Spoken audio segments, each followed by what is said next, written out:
La structure des documents budgétaires est la même, quel que soit le choix du mode d'adoption du budget, par nature ou par fonction.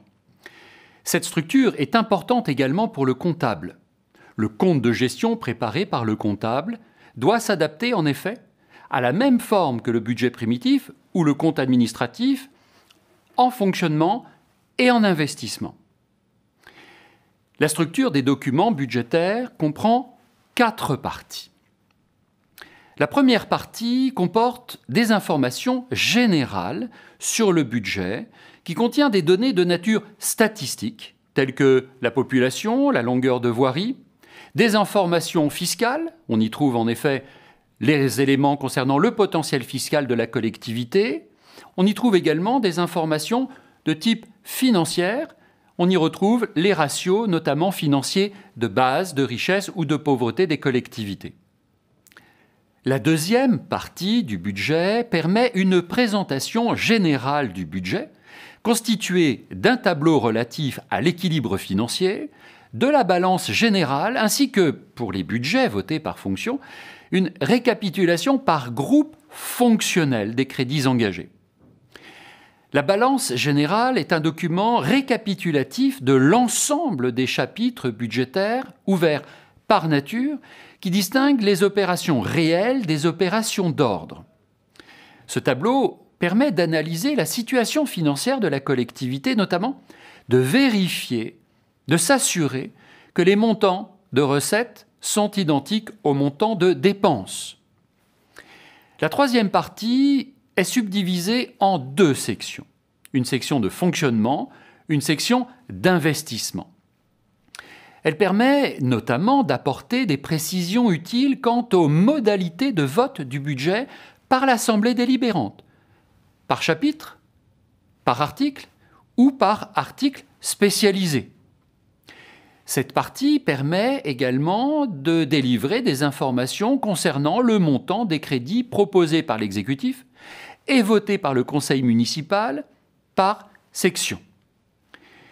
Le détail de cette partie diffère selon que le budget est voté par fonction ou par nature.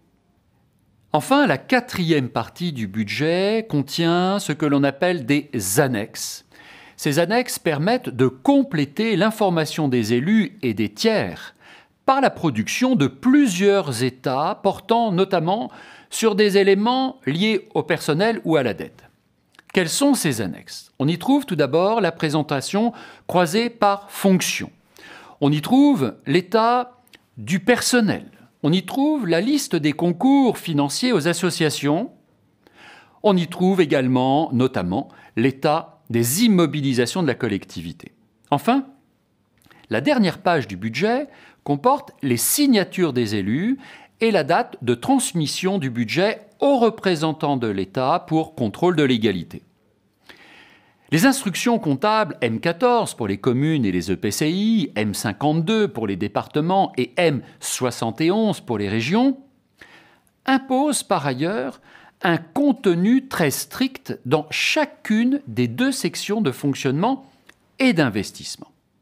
La question est ici de savoir de quels éléments se compose la section de fonctionnement. La section de fonctionnement comporte 2 colonnes, une colonne recettes et une colonne dépenses. Dans la colonne recettes de fonctionnement, on y trouve le produit de la fiscalité locale directe ou indirecte au titre de la taxe d'habitation, du foncier bâti, du foncier non bâti notamment. On y trouve le produit des dotations de l'État pour transfert de charges, au fur et à mesure, en effet, que les lois de décentralisation ont dégagé des dépenses supplémentaires, l'État est venu compenser ces dépenses. Il s'agit notamment des dotations générales de décentralisation. On y trouve les recettes liées aux prestations de services, telles que les redevances pour occupation du domaine public. On y trouve les dotations de l'État au titre de la péréquation, notamment au titre de la dotation de solidarité urbaine ou de la dotation de solidarité rurale. On y trouve le montant des dotations au titre des dégrèvements ou des abattements. On y trouve également le montant des reprises sur provisions et amortissements que la collectivité a pu effectuer. On y retrouve le montant des dons ou des legs. Depuis 2016, les compensations de l'État au titre du FCTVA pour les travaux d'entretien et de voirie et des bâtiments de la collectivité peuvent également donner lieu à montants redistribués en sections de fonctionnement. On y retrouve également les montants liés aux attributions de compensation versées par le groupement aux communes dans le cadre d'une intercommunalité à fiscalité professionnelle unique. On peut retrouver également le produit lié à une possible dotation de solidarité communautaire. Cette section de fonctionnement en recettes permet également d'inscrire le montant des subventions versées au titre d'un fonds de concours. On y trouve également les reversements au titre du FNGIR, le Fonds national de garantie individuelle des ressources, mis en place par la loi de finances pour 2010. On peut y retrouver également, le cas échéant, le montant lié à la dotation de compensation de recettes liées à la réforme de la taxe professionnelle. Dans la section de fonctionnement, on trouve la colonne « Dépenses ». Quelles sont les dépenses que l'on retrouve dans cette section? On y retrouve tout d'abord les charges de personnel, la cotisation de la collectivité à la Caisse nationale de retraite des agents des collectivités locales. On y retrouve le montant du traitement des primes.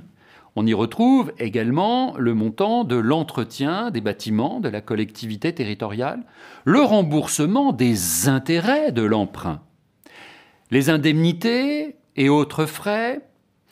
On peut y retrouver également le montant de condamnation juridictionnelle. On y retrouve les opérations d'ordre liées à l'amortissement ou au provisionnement. On y trouve également le montant lié aux attributions de compensation négatives. Si la commune, appartenant à un EPCI à fiscalité professionnelle unique, a transféré plus de charges qu'elle n'a transféré de recettes. On y trouve également la participation au budget d'un syndicat de communes au titre de la dotation budgétaire fiscalisée ou non. On y trouve les frais d'études ou de diagnostic non suivis d'intervention par l'entreprise, auquel cas le montant engagé sera inscrit en investissement et donnera lieu à récupération d'une partie de la TVA. On retrouve en dépenses de fonctionnement la participation de la collectivité au financement du FPIC, le versement de la collectivité, le cas échéant, au Fonds national de garantie individuelle des ressources en cas de trop-perçu.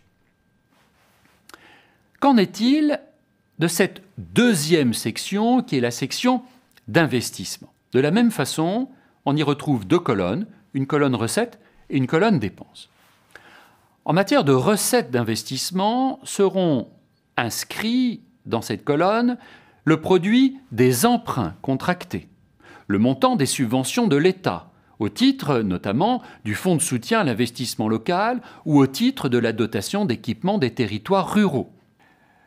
On y retrouve également une recette d'un genre un peu particulier qui est liée à l'autofinancement. En effet, le reliquat de recettes de fonctionnement supérieur au montant des dépenses est affecté à l'investissement. Depuis la loi de finances pour 2017, les attributions de compensation en provenance de l'EPCI ayant opté pour une fiscalité professionnelle unique peuvent être inscrites en section d'investissement. On y retrouve également les dotations au titre du Fonds de compensation de taxes sur la valeur ajoutée. On y retrouve enfin le produit de certaines recettes fiscales telles que la taxe d'aménagement par exemple. Enfin, dans la section d'investissement, on retrouve la colonne dépenses. Dans cette colonne, on retrouve le remboursement de la dette en capital et on trouve également le montant des dépenses d'équipement de la collectivité territoriale.